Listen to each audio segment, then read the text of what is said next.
Poytaxtimizda ta'limni rivojlantirish Respublika ilmiy-metodik markazi tomonidan maktabgacha ta'lim tashkilotlari tarbiyachilari, psixolog va metodistlari uchun seminar o'tkazildi. Unda 60 dan ortiq soha xodimlari ishtirok etib, amaliy mashg'ulotlar orqali ekologik ko'nikmalarni shakllantirish usullarini o'rganishdi. Hozir shu haqda.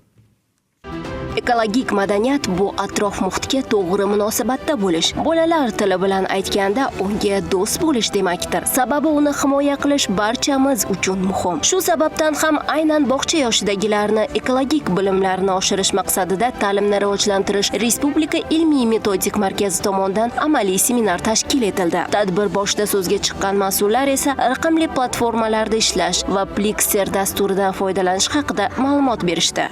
Bugungi kunda ekologik muammolar dunyo bo'ylab kuzatilmoqda. Shu sababli yoshlarimizda, ayniqsa maktabgacha yoshdagi bolalarda ekologik savodxonlikni shakllantirish bu atrof muhitni muhofaza qilish va iqlimga bo'lgan munosabatni hamda atrof muhitga bo'lgan munosabatni rivojlantirishga, shakllantirishga biz ilk qadamdan boshlab, ya'ni yoshlarimizni maktabgacha ta'limdagi bolalarni savodxonligini, ekologik madaniyatini shakllantirishga amaliy mashg'ulot tashkil qilyapmiz. Turli amaliy mashg'ulotlar orqali qanday qilib tabiatni asrash, qanday qilib yashil ko'nikmalarni shakllantirish bo'yicha turli xil mashg'ulotlarni olib boramiz.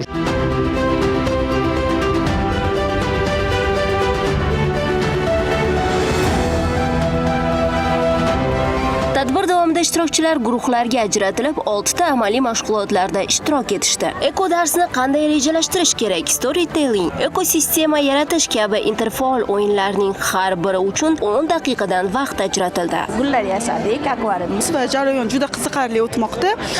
Demak, o'yinlar orqali olib borilgan ta'limni o'rgandim. Gulni qanday parvarish qilish kerak, so'lib qolganda bolalarga qanday tushuncha berish kerak, gullarni qanday sortirovka qilishi, qanaqa o'tkazishi o'zim amaliy tajribada ko'ryapman va buni bolalarga o'rgatish niyatim bor. Bu orqali har bir ishtirokchi ekologik tarbiya va savodxonlikni shakllantirishning turli metod hamda texnologiyalarni sinab ko'rish imkoniyatiga ega bo'lishdi. Ekologik madaniyat nafaqat kattalar, balki kelajagimiz egalari bo'lgan bog'cha yoshidagi bolajonlar hayotiga ham chuqur kirib borishi kerak. Sababi kichik yoshdan shakllangan bu odat ularni yer sayyorasiga nisbatan ehtiyotkor munosabatda bo'lishini kafolatlaydi.